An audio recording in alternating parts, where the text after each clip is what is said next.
Hit TV అభిమాన ప్రేక్షకులకు స్వాగతం. నేను మీ నాగేంద్ర కుమార్. ఇప్పుడే పార్క్ హైట్ హోటల్లో ఈ రోజున హరిహర వీరమల్లు సినిమాకి సంబంధించిన గ్రాండ్ ప్రెస్ మీట్ జరిగింది. అండ్ ప్రపంచవ్యాప్తంగా 24వ తారీఖున సినిమా రిలీజ్ అవుతున్న అన్ని భాషల్లోని పాన్ ఇండియా రేంజ్లో రిలీజ్ అవుతున్న విషయం కూడా అందరికీ తెలిసే. పవర్ స్టార్ అభిమానులు కూడా దానికోసమే చాలా ఉత్కంఠభరితంగా వెయిట్ చేస్తున్న సంగతి కూడా అందరికీ తెలిసే. ఎందుకంటే ఈ సినిమా తయారవడం కానీ లేకపోతే పూర్తయి రిలీజ్ డేట్ వరకు రావడానికి చాలా ఆటంకాలని చాలా అంతరాయాల్ని అధిగమించి ఈ రోజున సినిమా ముందుకు వచ్చింది. ప్రపంచంలో చాలా పవర్ స్టార్ పవన్ కళ్యాణ్ అభిమానులు అందరూ కూడా దీనికోసం ఎంతో ఆత్రంగా ఎదురు చూస్తున్న క్షణాలను మనం అందరం చూసాం.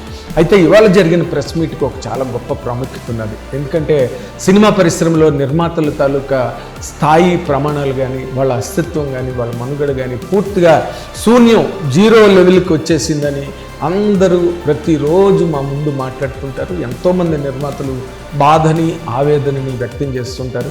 మేము క్యాషియర్లుగానే మాత్రమే మారిపోయామని, మాకు సినిమా నిర్మాణంలో మాకు ఏ రకమైన ప్రాతినిధ్యం కానీ లేకపోతే మా ప్రమేయం కానీ ఏమి ఉండదని చెప్పి కొందరు నిర్మాతలు మాట్లాడుతుంటే ఇంకొందరు నిర్మాతలు మాట్లాడరు. కానీ జరుగుతున్న వాతావరణంలో వాళ్ళు అనుభవిస్తున్నవి ఇండైరెక్ట్గా పరోక్షంగా మాట్లాడుతుంటారు. చెక్కులు ఇచ్చేయడం, చెక్కులు పంపిణీ చేస్తారు. అండ్ కావలసిన బడ్జెట్లు అరేంజ్ చేస్తారు. వాళ్ళు ఏం ఇబ్బందులు పడతారు, వాళ్ళు ఏం బాధలు పడతారు, వాళ్ళు ఏ విధంగా సినిమాని వ్యాపార లావాదేవీలను ముగించుకుని వాళ్ళు ఒడ్డుకు చేరగలుగుతారు, వాళ్ళ జీవితాలు ఏ విధంగా కొలిక్కి వస్తాయో కూడా సినిమా పరిశ్రమలో ఏ రోజుకు ఆ రోజు ప్రశ్నార్థకంగానే మారిపోతున్నది. అండ్ పోను కూడా చాలా కష్టతరం అయిపోతున్నది.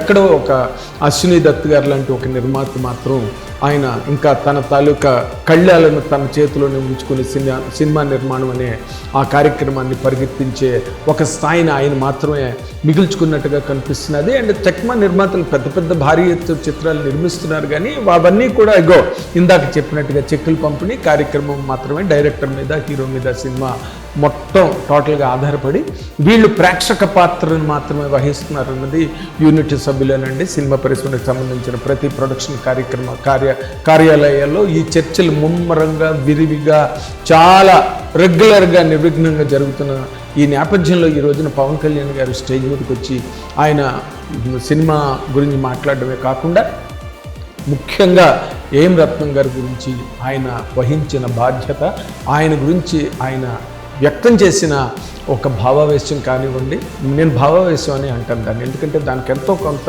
ఆ ఆవేశం లేకపోతే, అంటే ఆయన రెగ్యులర్ క్యారెక్టర్ పవన్ కళ్యాణ్ గారిది ఏదైతే ధర్మాగ్రహం, అజ్ఞాతవాసి ఇవన్నీ ఏవైతే ఉన్నాయో అలాంటి ఒక ధర్మాగ్రహం అన్నది ఈ రోజున ఆయన మాటల్లో కనిపించింది. ఇందాక నేను అజ్ఞాతవాసి అని చెప్పాను, సత్యాగ్రాహి అనే టైటిల్ అనౌన్స్ చేసి కూడా సినిమా జరగలేదు. అలాంటి ఆ సత్యాగ్రహి క్యారెక్టర్ లేకపోతే ఆయనకుండే ధర్మావేశం, లేకపోతే ఆయనకి ఉండే ఆ సత్యాన్వేషణ ఏవైతే పవన్ కళ్యాణ్ గారిలో ఎంబెడెడ్గా ఉన్నాయో, పుట్టుకతో వచ్చాయో అవన్నీ ఈ రోజున బాగా బహిర్గతం అయ్యే స్టేజ్ మీద. అండ్ ఆయన రత్నం గారి గురించి మాట్లాడి ఎన్ని కష్టాలు పడి ఆయన ఈ సినిమాని ముందుకు తీసుకొచ్చారో, కరోనా వల్ల కొంత ఆ క్రియేటివ్ సైడ్ కొంత ప్రాబ్లం రావడం, అండ్ వాటన్నిటిని మళ్ళీ ఒక పోగు పోసి మళ్ళీ వాటన్నిటికీ ఒక రూపాన్ని కల్పించి తను అక్కడక్కడ 2 గంటలు మాత్రమే షూటింగ్ చేస్తున్న ఆ షూటింగ్ని చాలా సజావుగా ఒక నిర్మాణాత్మకంగా ఆయన ఏ విధంగా దాన్ని ముందుకు సాగించారు అని రత్నం గారి గురించి మాట్లాడుతూ, రత్నం గారి తాలూకా బ్యాక్గ్రౌండ్ నేపథ్యం ఏదైతే ఉందో, ఆయన పాన్ ఇండియా సినిమాలు, పెద్ద పెద్ద సినిమాలు, ఒక మేకప్ మ్యాన్గా, ఒక అసిస్టెంట్గా, పెద్దవాళ్ళ దగ్గర అసిస్టెంట్గా చేరి ఒక మేకప్ మ్యాన్గా కెరీర్ ప్రారంభించి తర్వాత నిర్మాత అయి, దర్శకుడై, రచయిత అయి, స్క్రీన్ ప్లే రైటర్ అయి, ఎన్ని రకాల బహుముఖీనమైన ప్రజ్ఞను ప్రదర్శించి సినిమా పరిశ్రమలో ఈ స్థాయికి ఎదిగారో అవన్నీ కూడా పవన్ కళ్యాణ్ గారి నోట్ల నుంచి రావడం అన్నది ఏం రత్నం గారి అస్తిత్వానికి కానీ లేకపోతే ఆయన తాలూకా ఈ ప్రజెంట్ డే ఆయన లైఫ్కి కానీ ఎంతో విలువనిచ్చాయి. ఇలాగా ఒక నిర్మాత ఈ రోజున ఆయన మీడియా ముందుకు రావడానికి కూడా కారణం ఏంటంటే, ఇంత కష్టపడ్డ ఒక నిర్మాత సినిమా ఒక 2-3 రోజుల్లో రిలీజ్ అవుతున్నది. ఇవాళ ఈవినింగే దానికి సంబంధించిన ప్రీ రిలీజ్ ఈవెంట్ జరుగుతున్నప్పటికీ ఆ స్టేజ్ మీద మాట్లాడదాం అనుకున్న మాటలు ఇప్పుడే నేను మీడియా ముందు మాట్లాడతాను. నేను సినిమా గురించి మాట్లాడిన, ఎందుకంటే తొలి రోజుల్లో నన్ను అంత గొప్పగా ఎవరు కూడా ఆదరించలేదు. నా ఫోటోలు సేల్ అవ్వను ఏంటో నా ఫోటోలు పత్రికల్లో వేసేవారు కాదు. అండ్ నేను పెద్ద మీడియాతో కూడా, సినిమా మీడియాతో ఇంటరాక్ట్ అయింది ఏ రోజున లేదు. బాగున్న సినిమాలు ఆడినాయి, బాగోలేని సినిమాలు ఆడలేదు. కాబట్టి ఏ సినిమాకైనా అదే వర్తిస్తుంది.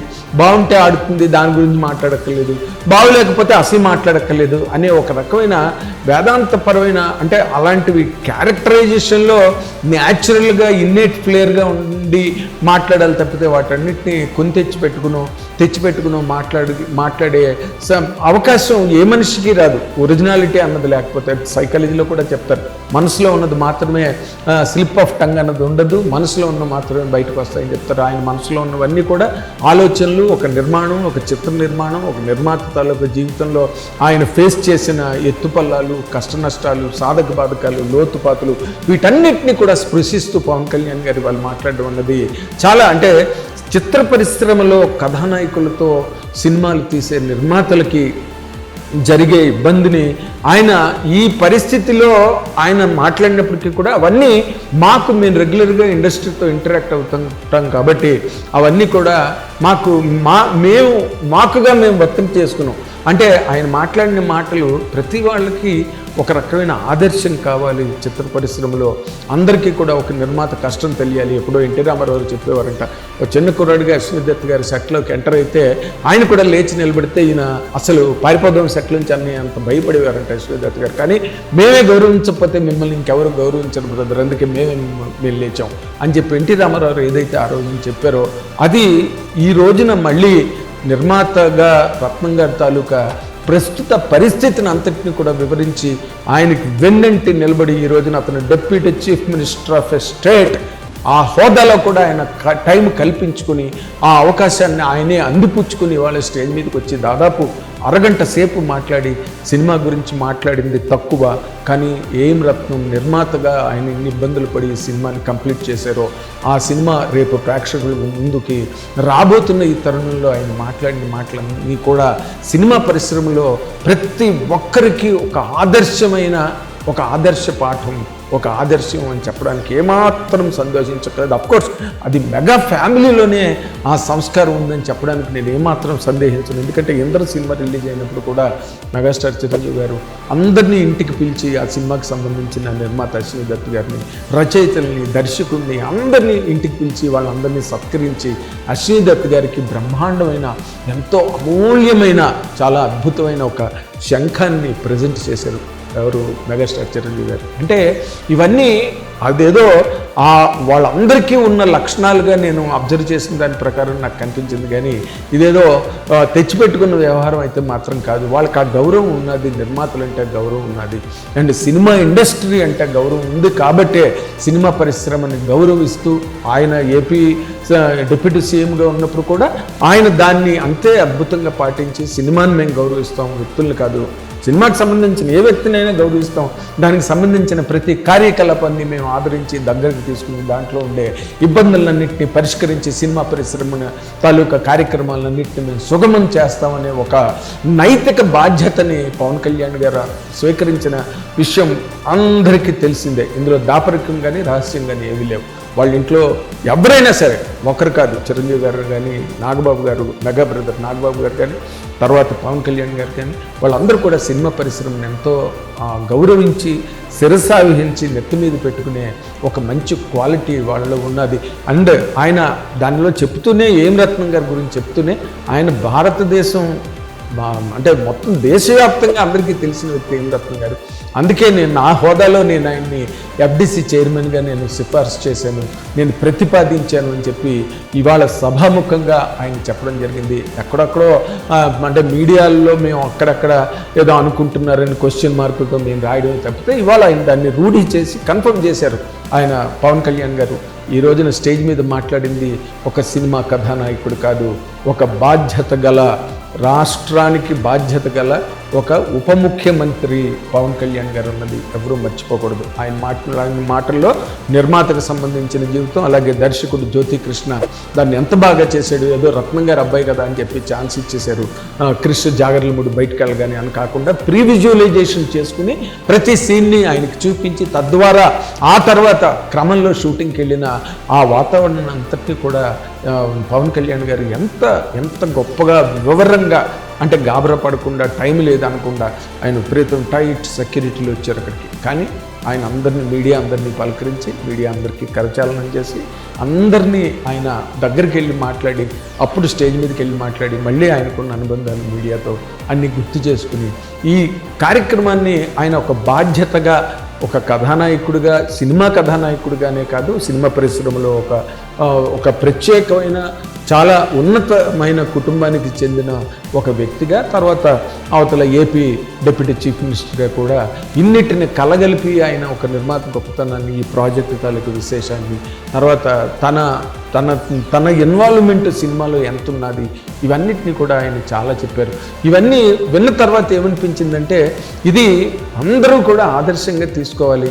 పవన్ కళ్యాణ్ గారు ఏం మాట్లాడారు అన్నది అదొక టెక్స్ట్ బుక్ ఈ రోజున నిర్మాతలకు సంబంధించి. నిర్మాతలందరూ సినిమా పరిశ్రమలో, అది ఏ భాషా నిర్మాతలైనా, ఏ భాషా చిత్ర నిర్మాతలైనా పర్వాలేదు, కానీ అందరూ కూడా ఇది చూసి చాలా ఆనందపడవలసిన సందర్భం.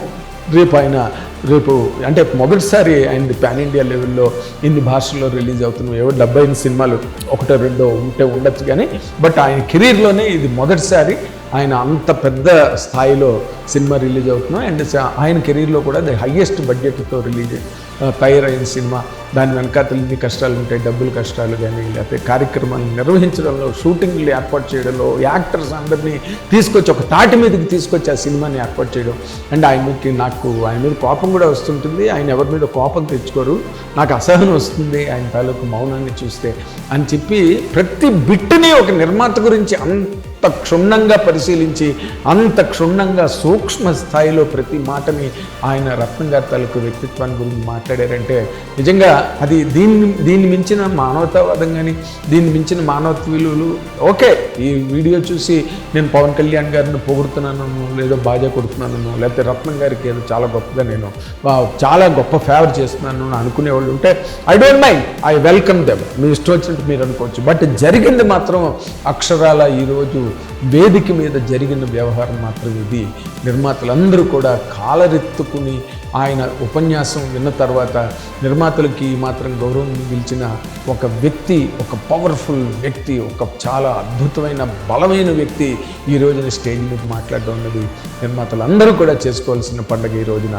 అది ఈ రోజున ఆ సినిమాకి సంబంధించి ఆ మైలేజ్ కానీ, పవన్ కళ్యాణ్ గారు మాట్లాడిన దానికి సంబంధించిన ఆ మైలేజ్